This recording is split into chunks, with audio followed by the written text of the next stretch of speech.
Hola amigos de Perlas Cristianas, estamos aquí en una nueva entrega de Perlas Cristianas para tratar un tema que seguro les va a resultar de mucho interés, de tanto interés como al que habla.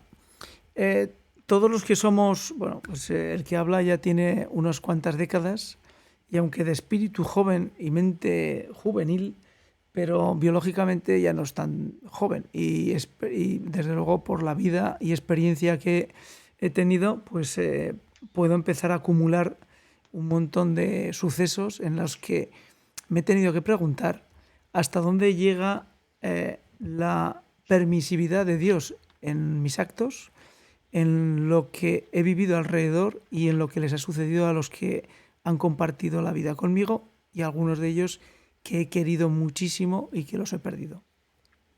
La providencia de Dios. Y recientemente pues veíamos cómo en la JMJ el Día de las Nieves, el Día de la Virgen de las Nieves, día que nació mi mujer, pues tuvo lugar lo que será un acontecimiento excepcional. Y es que una chica que había comprometido a sus amigas para que rezaran una novena en favor de recuperar su vista, que la había perdido, que no ya es mucho que alguien joven comprometa públicamente y pida una asistencia divina a su mal y a su enfermedad, pues el día 5 de agosto del 2023 recuperó la vista en una iglesia de Lisboa, gracias pues a su mucha fe y tras la Eucaristía, tras recibir la Eucaristía, lloró y se le cayeron las escamas como al ciego de Jericó. Y bueno, pues ahí estamos con la providencia. ¿Por qué Dios permite y acepta que nuestras vidas estén llenas de sufrimiento y llenas en ocasiones de duros acontecimientos que nos cuesta aceptar? Y para eso le hemos pedido pues a un presbítero, un sacerdote, que lleva ya colaborando un tiempo con nosotros, hasta que Dios quiera, y nos va a intentar dar luz a lo que sería la providencia de Dios en nuestras vidas. Gonzalo, ¿qué tal estás? Bien, gracias a Dios. Gonzalo Mazarrasa, que va a intentar darnos un poquito de luz a este tema que, bueno, pues en el previo, fuera de micrófonos, yo le decía que intentaba llevar este tema no a un terreno teológico, sino a un terreno de experiencia propia, ¿no? De asumir que todos los que estamos caminando en esta tierra, pues en muchas ocasiones miramos al cielo y le decimos, a veces con reproche a Dios, ¿por qué permites esto, Señor? Gonzalo, ¿hasta Sí. dónde llega la providencia divina?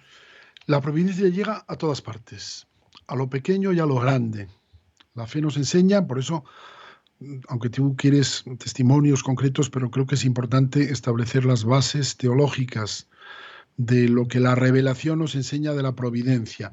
Yo invito a los que queráis a ir a los números del 302 al 324 del Catecismo de la Iglesia Católica, es decir, al comienzo del Catecismo, en donde primero habla de Dios creador y a continuación habla de Dios providente. Entonces, dice la revelación y dice el magisterio de la Iglesia, todo lo que Dios creó, con su providencia lo conserva y gobierna. Es decir, no creemos en el Dios del deísmo, que sería un Dios que crea, deja el mundo aquí a su aire y él se vuelve a su cielo y vamos a ver la televisión, está despreocupado del mundo. No, no es solamente que Dios creara la creación visible e invisible de la nada, que hace falta una potencia infinita, es decir, hace falta ser Dios para crear algo de la nada, de lo que no es, sacar lo que es, sino que es que en cada instante lo tiene que ir conservando en la existencia. Si Dios dejara de sostenernos en la existencia, no es que moriríamos, es que volveríamos a la nada. Volveríamos a la nada de la que nos sacó el Señor, sea nosotros personas, sea la creación material, sea los ángeles, sea todo lo que es creado, todo lo que es criatura, no solamente ha sido creado de la nada, sino que es mantenido en la existencia. Por ejemplo, los condenados en el infierno son mantenidos en la existencia. A lo mejor ellos, si les preguntas, querrían volver a la nada, pero no, porque Dios no se arrepiente de nada de lo que ha hecho, porque todo lo ha hecho con sabiduría y amor. Entonces, Dios respeta nuestra libertad. Si queremos alejarnos de Él y condenarnos, pues Dios no nos lo va a impedir, aunque hará lo imposible para que no nos condenemos. Pero al final eres libre, puedes irte al infierno si tú quieres. Pero lo que no puedes es volver a la nada. Yo en muchas ocasiones, Gonzalo, he pensado en qué medida, esa libertad que nos ha dado, que en muchas ocasiones juega en nuestra contra porque la mal utilizamos, en qué medida esa libertad no sería mejor que no la tuviésemos. Pues Porque entonces si no podríamos tener relación con Dios. Si no somos libres, los perros no pueden tener relación con Dios. No saben quién es Dios, no saben quiénes son ellos, no son conscientes de su propia existencia, obran siempre, nunca hacen nada bien ni nada mal, moralmente hablando, no tienen el bien moral o el mal moral como tenemos nosotros, porque no son libres, actúan por instinto, nacen, crecen, se reproducen y mueren. Y ya está, y por lo tanto no tienen responsabilidad de sus actos. Tú te puedes enfadar con el perro porque se te ha comido la comida que tenías preparada para ti, pero el perro ha seguido sus instintos. Entonces, Dios ha querido crearnos porque ha querido hacernos partícipes de su vida misma y ha corrido un riesgo, que Dios ha considerado que era un riesgo digno de ser corrido, que es crearnos libres como los ángeles. Sabía que podíamos utilizar más la libertad. Pero mira, por un ejemplo, tu padre y tu madre, cuando te engendraron, pues no sabían, primero, si te iban a engendrar, y segundo, no sabrían cómo ibas a salir tú. Pero si eran padres cristianos, te engendraron por amor. No podían estar diciendo, es que ¿y si nos sale rana? ¿Y si luego resulta que, mira, eso ya él verá? Pero lo que depende de nosotros hoy queremos tener un hijo. Tenemos el amor, sabemos que Dios nos llama a colaborar con Él y nosotros ponemos nuestra libertad a su disposición para que tú vengas a este mundo. Luego tú verás lo que haces. Pero yo no me voy a ver coartado por el peligro de que tú seas un bala perdida y que te vayas a ir al infierno. Entonces ya no tengo ningún hijo porque así me libro de tal. Eso no es el amor. El amor no es así. El amor arriesga. Pero ahora mismo lo que se está intentando en la sociedad es eliminar la moral, con lo cual si no existe la moral, tampoco existe una... Es decir, de alguna manera no somos perros porque somos racionales, pero si eliminamos la moral, tampoco existe una acción libre, porque no hay ni una acción positiva ni negativa, no, porque todo está concedido. Aunque tú digas Dios no existe, tú sigues siendo libre y responsable de tus actos. Bueno, el presidente interino de nuestra nación, en algún vídeo de internet que yo vi, dice expresamente que él es ateo. Pero luego cuando convocó las elecciones, dijo que lo hacía en conciencia. Es decir, que según su conciencia, él creía que debía convocar las elecciones. Bueno, es que, aunque tú niegues la existencia de Dios, bueno, porque tú la niegues no va Dios a dejar de existir, pero tú sigues teniendo tu libertad. Y supuestamente tu conciencia. Yo te preguntaría, ¿qué conciencia es esa que no responde ante nadie? Porque si no respondes ante Dios, que es el que te va a juzgar, ningún otro, digamos, te puede juzgar de una forma definitiva y sobre todo con un premio o un castigo eterno, porque nadie es Dios, son hombres como tú. Eso es lo que entonces tú te moverás a un nivel así meramente humano, pero tú actúas libremente, tú no puedes volverte un perro y decir, no, yo ya no soy responsable de mis actos. Un escritor ruso decía, si Dios no existe, entonces todo está permitido. Y tenía razón. Si Dios no existe, entonces todo está permitido. ¿Por qué? Porque yo no tengo nadie ante quien responder. No hay nadie que me pueda juzgar más que a un nivel meramente humano. Me podrá meter en la cárcel, a lo mejor me pueden hasta matar, pero no pasan de ahí. pero no me pueden castigar con el infierno los seres humanos. Primero porque no creo en el infierno, porque al no creer en Dios tampoco creo en el infierno. Pero quiero decir, los jueces humanos se quedan en lo que son, jueces humanos. Solamente Dios es el verdadero juez. De hecho, por eso Jesucristo dice, no juzguéis y no seréis juzgados por Dios, ¿no? Entonces, me estoy liando un poco, pero es para darte a entender que solamente Dios nos va a juzgar a todos. Solamente Dios nos va a juzgar. Nos ha creado por amor, nos ha hecho libres, nos ha redimido en Jesucristo, nos ha dado toda la gracia necesaria para la salvación y después nos va a juzgar, porque Dios premia el bien y castiga el mal. Jesucristo ha dicho, el que crea y se bautice se salvará, el que se resista a creer será condenado por Dios. Justamente. En la economía... Entonces, si tú ahora dices en esta sociedad que no hay Dios y que ya no somos responsables de nada, pues tú mismo te engañas a ti mismo. Porque Dios sigue existiendo. Es como si yo digo, no hay policía y los semáforos a mí me importan un rábano, porque no hay policía y no hay castigo. Yo hago lo que me da la gana porque yo no creo en los semáforos. Bueno, pues tú no creas en los semáforos, pero te meterán una multa. Y a lo mejor hasta te meten en la cárcel si hay un accidente y alguien resulta herido o muerto por tu culpa. Tú eres responsable siempre de tus acciones, cosa que no se le puede decir a los animales, porque no lo son, actúan por instinto. Tú, en cambio, aunque digas que Dios no existe, tú vas a seguir siendo responsable aunque tú no quieras. Si el mundo ahora mismo apostata de Dios y dice que Dios no existe, que podemos abortar, que podemos eutanasiar, que podemos hacer lo que nos dé la gana, solamente lo que nos toca un poquito el bolsillo, ya eso ya no podemos, porque ya el bolsillo ya nos resulta, no, cuidado, a ver si me va a robar a mí, que luego él haga lo que quiere para mí que no me robe. Entonces nos defendemos así. Pero bueno, todos los pecados que sabemos que Dios condena y nosotros decimos, pues no, son derechos. Y además, si tú no estás de acuerdo conmigo, te meto yo a ti en la cárcel, porque tú no opinas como yo. Tú que hablabas de libertad, resulta que luego metes en la cárcel a los que no piensan como tú. Nos quieren imponer aquí la dictadura del relativismo. Bueno, pues eso es sencillamente una ilusión que se hacen. Es decir, si el mundo quiere ahora apostatar y decir por mayoría democrática que Dios no existe y que podemos hacer lo que nos dé la gana y que nadie nos va a pedir cuentas, bueno, pues eso dice el Salmo, que dice el necio para sí, no hay Dios, es un salmo. Se han corrompido cometiendo execraciones. Y luego más abajo creo que dice ese mismo salmo que Dios se ríe cuando ve a los pobres hombrecillos aquí desafiándole. Es como cuando en la guerra civil disparaban contra la imagen del Sagrado Corazón de Jesús aquí en el Cerro de los Ángeles en Getafe. Bueno, pues tú dispararás contra el corazón de Jesús, pero chico, lo que no puedes es matar a Jesucristo resucitado, porque está vivo. Entonces, en el fondo es una cosa como ridícula, esta especie de pataleta que tenemos contra Dios y que porque queremos ser como Dios. Entonces, queremos ser nosotros los que digamos lo que está bien y lo que está mal. Queremos no tener responsabilidad de nuestros pecados, que nadie nos pida cuenta. Pues nos engañamos a nosotros mismos. Gonzalo, en una intervención que tuvimos con respecto a las apariciones de la Virgen y cómo la Virgen María interviene en nuestra vida cotidiana de cristianos y de católicos, citabas y todos tenemos experiencia de que en muchas ocasiones Dios consigue de lo malo de nuestra vida sacar bienes.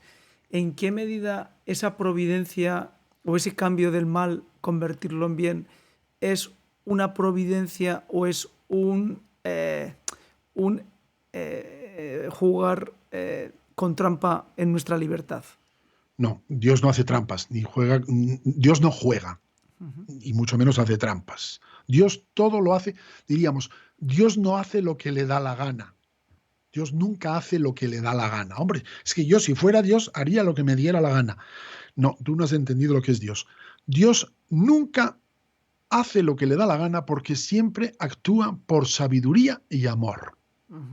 Dice también la Escritura, si somos infieles, Jesucristo permanece fiel porque no puede negarse a sí mismo. Jesucristo no se puede negar a sí mismo, Jesucristo es Dios. Dios no se puede negar a sí mismo. Dios siempre actúa por sabiduría y amor. Y si permite el mal, porque el problema que nos escandaliza de Dios es por qué permite el mal en nuestra vida. ¿Por qué tengo que sufrir? En el Génesis sabemos, por revelación, que Dios no creó al hombre en el pecado, ni creó la muerte, ni creó el sufrimiento ni las enfermedades. Dios creó al hombre en amistad con Dios. Entonces, el pecado y la muerte han venido, o mejor dicho, las enfermedades, el dolor y la muerte, el misterio del mal, ha venido por el pecado del hombre. Todo lo que hay en el mundo de sufrimiento, el culpable es el hombre, no es Dios. Esta es la revelación judeocristiana del Antiguo y del Nuevo Testamento. Entonces, lo que sí sabemos es que el mal no es un Dios malo, que el demonio no es un Dios malo, el demonio es una criatura como tú y como yo. No puede actuar si Dios no le da permiso. Entonces, el misterio del mal no ahoga a Dios, no pasa por encima de Dios. Dios nos ha creado libres, pero somos criaturas. Y aunque utilicemos mal nuestra libertad, como por ejemplo los ángeles caídos, que fueron creados en gracia, que estaban viendo a Dios en el cielo y por un pecado que no conocemos, pero que no mereció redención, fueron condenados eternamente porque quisieron ser como Dios. Satanás, Luzbel quiso ser como Dios. Y Satanás no es Dios, es una criatura como tú y como yo. Y entonces, queriendo ser como Dios, pues entonces por su soberbia fue rechazado al infierno. Pero no volvió a la nada, sigue existiendo. A lo mejor a pesar suyo, querría a lo mejor no ser nada, pero no, sigue existiendo porque Dios no se arrepiente de haberle creado como ángel de luz. Lo mismo no se arrepiente de nosotros. Entonces el mal no puede más que Dios. El mal no ahoga a Dios. El mal no es más fuerte que Dios. Porque también no sé si fue Nietzsche que decía, o no sé cuál de estos filósofos del siglo XIX, que decía que, claro, si Dios existe, ¿por qué no impide el mal? Decía. Y si Dios no impide el mal es porque no es Dios. Eso es una falacia, eso es una falsedad de raíz. Él decía, o Dios existe y entonces debería impedir el mal, si Dios es bueno, o si el mal sigue existiendo es que Dios no existe y decretó la muerte de Dios. Bueno, pues se engaña a sí mismo ese filósofo. Se engaña a sí mismo porque nosotros por revelación sabemos que Dios nos ha creado por amor, que nosotros hemos usado mal esa libertad, tanto los ángeles como los hombres, aunque de formas distintas, porque nosotros hemos sido admitidos a la redención y al perdón, cosa que los ángeles no lo han sido. Tampoco nosotros estábamos viendo a Dios como los ángeles estaban viendo a Dios cuando pecaron. Entonces, el mal que Dios permite, sabemos por revelación que es siempre para sacar un bien mayor. Si Dios permite el mal, no es porque le vence el mal a Dios. No es porque Dios se ha equivocado, le ha salido mal la broma y resulta que ahora el mal, ya no sabe Dios qué hacer con el mal. Y entonces, ¿qué? ¿Que nos envía a su hijo para que muera en una cruz y resucite así como para poner un parche al mal? No, hombre, no. Decimos en la vigilia pascual, oh feliz culpa que mereció tan grande Redentor. Es decir, se le llama feliz a la culpa de Adán, a todos los pecados que han producido guerras mundiales, que las siguen produciendo, que han producido sufrimientos indecibles. Se les llama feliz culpa. ¿Por qué? Porque han merecido la redención de Cristo. Oh feliz culpa que mereció tan grande Redentor. Dios permite el mal para sacar un bien mucho mayor que el mal. Gonzalo, Incomparablemente mayor que el mal. cuando te digo la frase por providencia de Dios, ¿tú cómo la interpretas? Pues interpreto que el Dios creador sigue actuando permanentemente sin dejar un segundo, no descansa nunca, sosteniendo en la existencia a todo lo que Él ha creado. Entonces, su providencia afecta a lo grande y a lo pequeño. Nosotros hablamos de la casualidad. La casualidad es una cosa que nos hemos inventado nosotros porque no conocemos la providencia de Dios. La casualidad no explica nada. Todo lo que tienes que recurrir al azar, a la casualidad, es porque no sabes explicarlo. Entonces lo explicas de una manera falsa. Dices, no, es que es una casualidad. No existen casualidades. No existen casualidades. Dice Jesucristo que ni un solo pajarillo, dice, no se venden 2 pajarillos por un as, que por un as eran unos céntimos de euro. No se venden unos pajarillos, pues ninguno de ellos cae al suelo sin que lo quiera Dios. Entonces, y dice, y vosotros valéis mucho más que los pajarillos. Entonces, la providencia de Dios gobierna el mundo a todos los niveles. No hay ningún área, ni sección, ni reducto de la creación visible o invisible que escape a la providencia de Dios. Todo está bajo el dominio permanente de Dios. Lo que pasa es que Dios es Dios y gobierna permitiendo nuestra libertad. que es lo que nos escandaliza. Y el mal en el mundo, que es lo que nos escandaliza, ¿por qué Dios ha permitido? ¿Cuánta gente hay que a lo mejor contaban de un caso de una mujer que no tenía hijos, por fin se quedó embarazada y de repente su hija pequeña la atropelló un coche y se murió y se enfadó con Dios?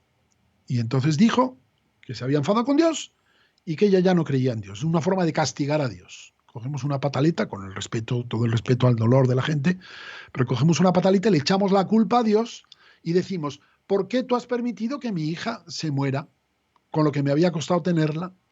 Que yo creí que tú me la habías dado, y era verdad que se la había dado Dios, ¿por qué ahora te la llevas de esta manera? No juego.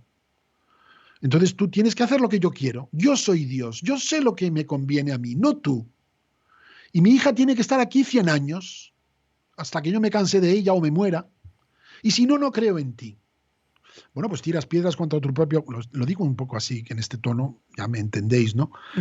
Pero bueno, dicho con todos los respetos y más moderadamente, pero la cuestión de fondo permanece la misma. Es decir, cuando nosotros queremos ser Dios, ocupar el lugar de Dios y obligar a Dios a hacer lo que nosotros queremos, en el Padre Nuestro decimos, hágase tu voluntad, no la mía. Y Jesucristo, en el huerto de los olivos, le pidió a su Padre, si es posible, pase de mí este cáliz. Pero no se haga lo que yo quiero, sino lo que quieres tú. Porque en Jesucristo hay dos naturalezas y hay dos voluntades. La voluntad divina la comparte con el Padre y el Espíritu, pero la voluntad humana era suya. Y entonces Jesucristo deshace el nudo de Adán. Adán dijo a Dios, no quiero hacer tu voluntad. Tú me has prohibido comer del árbol, pues yo como. Y entonces lo que Dios le dijo, si coméis moriréis. Murieron. Entonces la redención de Cristo es deshacer el nudo, trabajando en sentido contrario, aflojando el nudo. Donde Adán desobedeció, Cristo ahora, el nuevo Adán, va a obedecer. No se haga mi voluntad, sino la tuya. Padre, a tus manos encomiendo mi espíritu. Entonces, nos ha enseñado a nosotros que para vencer el mal lo que no tenemos que hacer es más mal y ponernos en el lugar de Dios.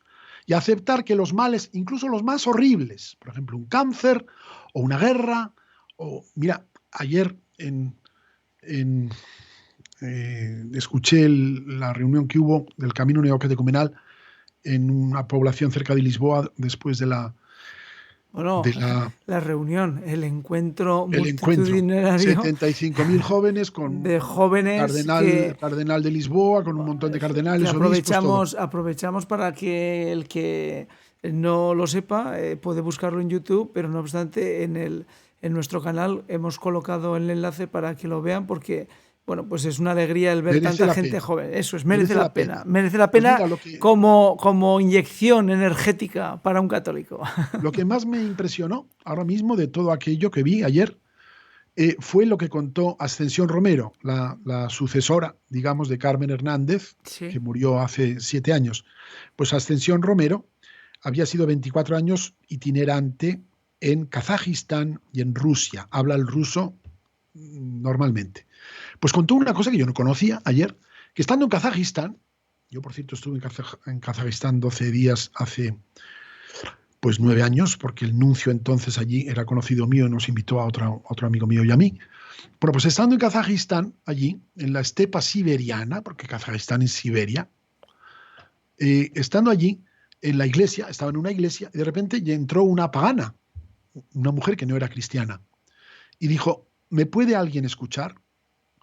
Y ella dijo, pues yo la puedo escuchar, o yo te puedo escuchar. Y entonces le contó que hacía 2 o 3 días, unos días antes, un grupo de hombres la habían violado. Así, una violación grupal. Y estaba destruida esta mujer. Y había dicho, o encuentro a alguien que me escuche, o me quito la vida. Y había entrado en la iglesia católica. Ella no sabía quién era Jesucristo, jamás había oído hablar de Jesucristo. Y había entrado en la iglesia católica. ¿Me puede alguien escuchar? Y Ascensión la escuchó. En un momento dado le dijo, ¿pero tú por qué me escuchas?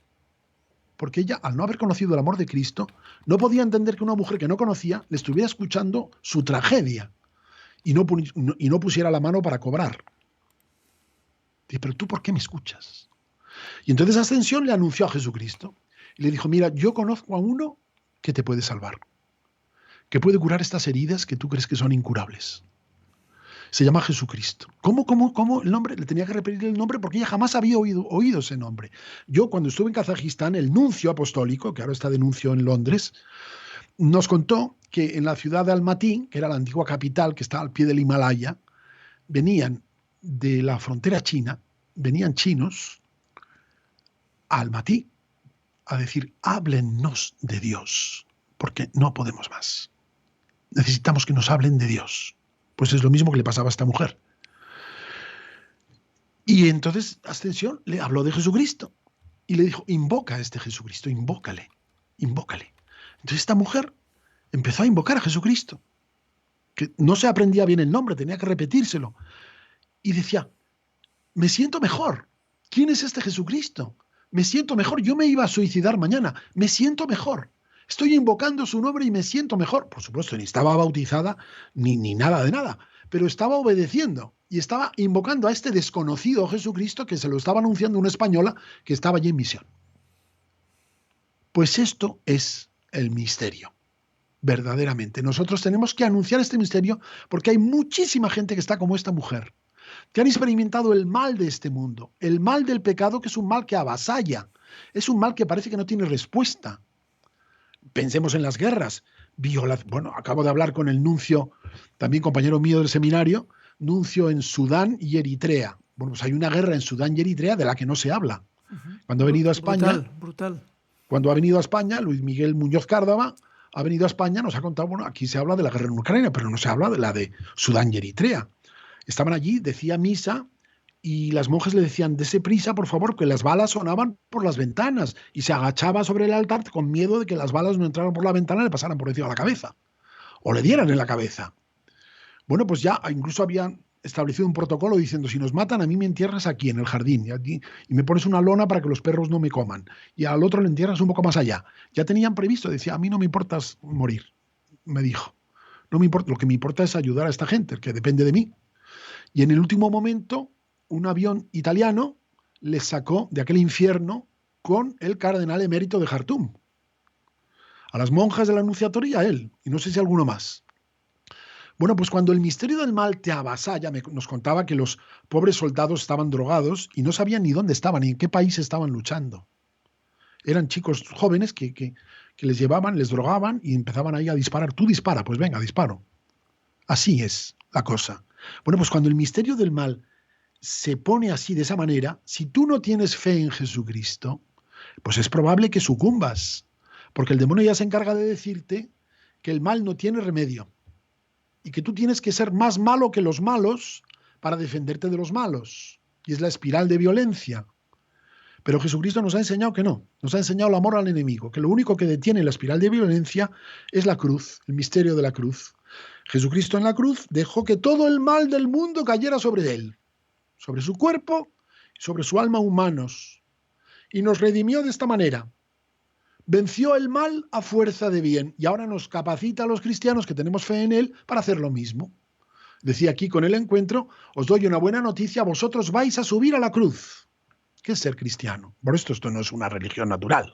Ninguna religión natural te dice que vas a subir a la cruz. En cambio, el cristianismo te dice que precisamente vas a vencer el mal siendo capaz de algo que tú no eres capaz, que es de subir a la cruz, a tu cruz, que Cristo va a subir contigo, que tú vas a poder amar a tu enemigo, que vas a dejar que el mal cese en su espiral de violencia en tu propio cuerpo. Esos son los mártires que aceptan la muerte injusta, siendo inocentes, a manos de los pecadores, y ofrecen la vida por los mismos que les están matando.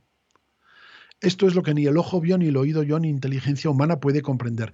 Y es, en definitiva, la respuesta que Dios da al problema del mal. Dios, que nos creó en el bien, habiendo nosotros libremente escogido el mal, podría habernos dicho, bueno, pues ahí os quedáis. Pero Dios ya en su providencia eterna divina tenía pensado que iba a permitir el mal para sacar un bien mayor, que era que el Verbo se hiciera carne y que Jesucristo viniera a este mundo, Dios de Dios, luz de luz, Dios verdadero de Dios verdadero, que viniera a este mundo y que venciera el mal dejando que el mal se estrellara contra su cuerpo, hasta el punto de que incluso le atravesaron con la lanza el corazón cuando ya había muerto. Se repartieron sus ropas, echaron a suerte su túnica. pusieron un título allí como queriéndose burlar. Jesús el Nazareno, el rey de los judíos, como diciendo, fíjate tú en lo que ha quedado. El rey de los judíos, le coronaron de espinas, le pusieron una clámide púrpura, un cetro de caña en la mano. Y cuando estaba crucificado se reían del tú que decías que Dios, bájate de la cruz y creeremos en ti. Y no se bajó. Esto es la providencia divina que vence el mal a fuerza del bien. Entonces, si tú estás en el pozo negro del mal, como aquella mujer de Kazajistán que había sido violada por una banda de salvajes, y estás tentado de quitarte la vida porque ves que el mal no tiene respuesta, que el mal impera en este mundo, que lo domina todo, que los medios de comunicación, la pornografía, los negocios, la política, el deporte, todo está empapado del mal. Y el demonio, que es listo, dice, ¿veis cómo yo tengo poder?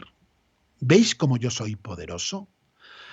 Adoradme a mí, que yo soy Dios, y yo os daré poder.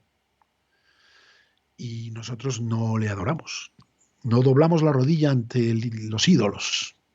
Nosotros solamente adoramos, como Jesucristo en el Monte de las Tentaciones, al Señor tu Dios adorarás y a Él solo servirás. Gonzalo, ¿cómo me dirías que yo puedo vivir en providencia? Pues creyendo, porque primero tienes que creer en el Dios providente. Es decir, creyendo en Jesucristo, que conoce todos los pelos de nuestra cabeza, vuestros cabellos están contados.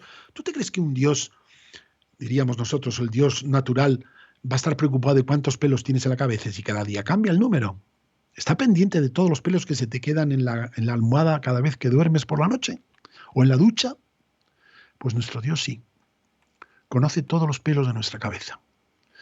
Y sabe que valemos más que los pajarillos y ningún pajarillo cae al suelo sin que Él lo permita. Entonces nosotros sabemos por fe que todos los acontecimientos de la vida son providencia de Dios. Pero atención, como tenemos poca fe, solemos decir, uy, estaba a punto de atropellarme un coche, pero en el último momento, no sé, me han llamado al móvil y me he parado y no me atropellado. ¡Qué providencial! Es verdad, ha sido providencial, pero si te hubiera atropellado el coche, también hubiera sido providencial. Si hubieras muerto atropellado, tu muerte atropellado por un coche también es providencial. Y Dios la permite porque es la muerte que Dios ha visto que es la que tú ibas a experimentar, para luego resucitar de entre los muertos. El día de la resurrección final veremos que todo lo que ocurrió en nuestra vida, aunque no lo entendiéramos, aunque fueran cosas muy desagradables, como morir en una cruz, o atropellado, o con un cáncer doloroso, todo ha sido providencia de Dios. Sabemos por la revelación que para los que aman a Dios, todo les sirve para el bien, lo agradable y lo desagradable, lo que nos parece bueno y lo que nos parece malo. Todo nos sirve para el bien, para los que aman a Dios. Pero para amar a Dios hace falta tener primero fe en Él. Y Dios nos ha sido revelado, este Dios providente, por Jesucristo. Hace falta creer en Jesucristo. Es un proceso largo. Tienes que ir madurando en la fe, al principio no entiendes nada, después el Señor te va haciendo madurar hasta que eres maduro para subir a la cruz y dar la vida en rescate por todos. Esto es la providencia. ¿Cómo podemos conjugar vivir en providencia y al mismo tiempo, como la chica que citábamos, que había pedido a sus amigas que rezaran por su mejoría ocular, a unas amigas en una novena, ¿cómo podemos combinar vivir en providencia y al mismo tiempo pedir a Dios que ocurra un milagro? Pues esto también lo responde Santo Tomás de Aquino en la Suma Teológica. Es decir, nosotros decimos, bueno, pues si Dios ya sabe lo que es bueno, ¿para qué se lo tengo yo que pedir? Pues porque Dios ha dispuesto que se lo pidas. Pedid y se os dará, buscad y encontraréis, llamad y se os abrirá. Dios te quiere hacer a ti partícipe con tu libertad y tu fe de los mismos bienes que Él te quiere dar. Entonces Dios ya sabía que iba a permitir que esta chica hace 2 años y medio se fuera quedando ciega. Y que 2 años y medio después esta chica iba a pedir con sus amigas a la Virgen de las Nieves que la curara en Fátima. Dios ya sabía todo eso. Y Dios, dice la Escritura también, que Dios nos da el creer y el obrar. No, a ver, no, lo digo mal. Dios nos da, a ver, ¿cómo es? Dios obra en nosotros El querer, no el creer, el querer y el obrar. Es decir, Dios nos mueve en su providencia, primero para que queramos lo que Él nos quiere dar. Primero nos mueve a quererlo y después nos mueve a pedirlo y a actuarlo, a obrarlo. Entonces, Dios mueve el querer y el obrar. Primero quiero el bien que Dios me pone y después lo pongo por obra. Todo es gracia suya. Primero quererlo y luego hacerlo. Por ejemplo, a mí Dios me dio la gracia de querer, que yo no quería ser sacerdote. Yo no quería. Mi padre se lo había pedido al Papa Pío XII cuando yo no había nacido. Y somos 6 varones y iban casando todos. Soy el pequeño. Y me entero con 14 años que mi padre le había pedido al Papa tener un hijo sacerdote. Y mis hermanos ya se estaban casando todos. No. Y me miraba a mí como diciendo, ¿y tú qué vas a hacer? Yo decía, ¿a mí qué me cuentas? Díselo a ellos. Yo no quiero ser sacerdote. Bueno, pues Dios, por medio de la Virgen del Pilar, por cierto, 1979, 14 de octubre, en Zaragoza, Dios me dio el querer. Lo que yo no quería, yo no era capaz de querer eso, porque no entraba en mis planes. Yo quería casarme, tener una novia, quería ser arquitecto, que estudiaba arquitectura. Yo no quería ser sacerdote. Nosotros no sabemos pedir lo que nos conviene. Bueno, pues Dios primero te hace quererlo. Entonces yo le pedí a la Virgen, madre, si tú quieres que sea sacerdote, házmelo ver claro, dame las fuerzas para serlo. A la Virgen del Pilar, que nunca había estado yo en Zaragoza. Se lo pedí con 20 años, pero yo, sinceramente, no creo que yo no esperaba que iba a ocurrir lo que ocurrió. Una hora después, de repente, ¡pumba!, recibo la gracia. El querer. Y quise ser sacerdote. Lo vi con toda claridad. Lo quise. Era una gracia de Dios. Y luego lo puse por obra. Me fui a un seminario y 6 años después me ordené. Y lo tengo que seguir queriendo cada día. ¿Por qué? Puedo ser infiel y decir, pues ya no quiero. Y me voy. Allí quiero ir, justo a esa piedra angular. Cuando uno quiere dejar, por ejemplo, de la avaricia, ¿cómo podemos conseguir mantenernos en esa querencia? Porque la realidad es que si tú ya tienes una tendencia natural hacia el dinero, pues vas a tener esa tendencia natural siempre. No te la va a quitar el Señor, digo yo. No te va a Pues yo te limpiar. diría, la tendencia al dinero no es natural, ¿eh? Es fruto del pecado, ¿eh? Uh-huh. Porque el pecado nos ha hecho perder de vista que Dios cuida de nosotros. Dice, no os preocupéis qué comeréis o qué beberéis o con qué os vestiréis, que ya sabe Dios que tenéis necesidad de todo eso. Vosotros buscad el reino de Dios y su justicia, lo demás se os dará por añadidura. Uh-huh. Entonces el pecado nos ha desfigurado de tal manera a Dios, nos ha roto esta relación que teníamos con Dios, que entonces hemos puesto nuestra confianza en el dinero, que es el falso Dios. Por eso Jesucristo dice, no se puede servir a Dios y al dinero. Porque o sirves a uno o sirves al otro. Entonces, la tendencia a la avaricia y al poner la confianza en el dinero no es natural, es fruto del pecado. Adán y Eva, antes del pecado original, ni necesitaban dinero ni ponían su confianza en el dinero. Fue después. De hecho, Caín y Abel, los líos que tienen Caín y Abel, pues ahí anda el dinero por ahí metido, porque uno daba unos sacrificios de Dios, pero el otro hacía unos sacrificios que no eran tan buenos, pues porque pondría su confianza de alguna manera en el dinero. Y un sacrificio fue agradable a Dios y el otro no, y entonces el otro tenía envidia y le mató.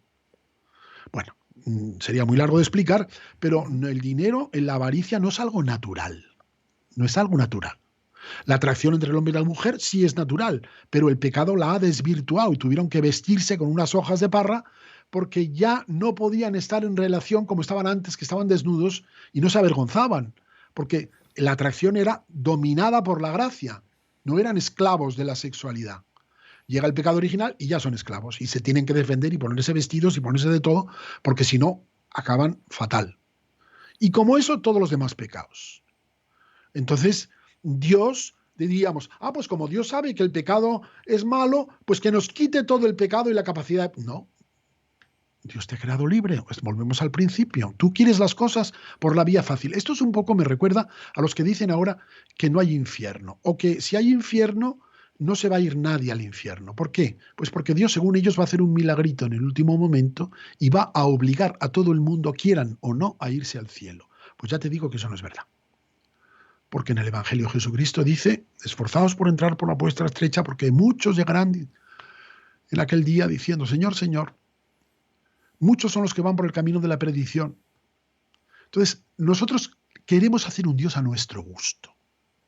Un Dios que nos quite la cruz, que nos quite el sufrimiento, que nos quite la avaricia, que nos quite la sexualidad desordenada, que nos quite el no sé qué, que nos haga dioses para ser yo Dios de mí mismo y no sufrir y pasarlo muy bien.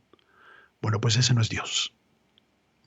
Y nosotros no sabemos. Como se levanta el cielo sobre la tierra, se levantan los planes de Dios sobre los nuestros.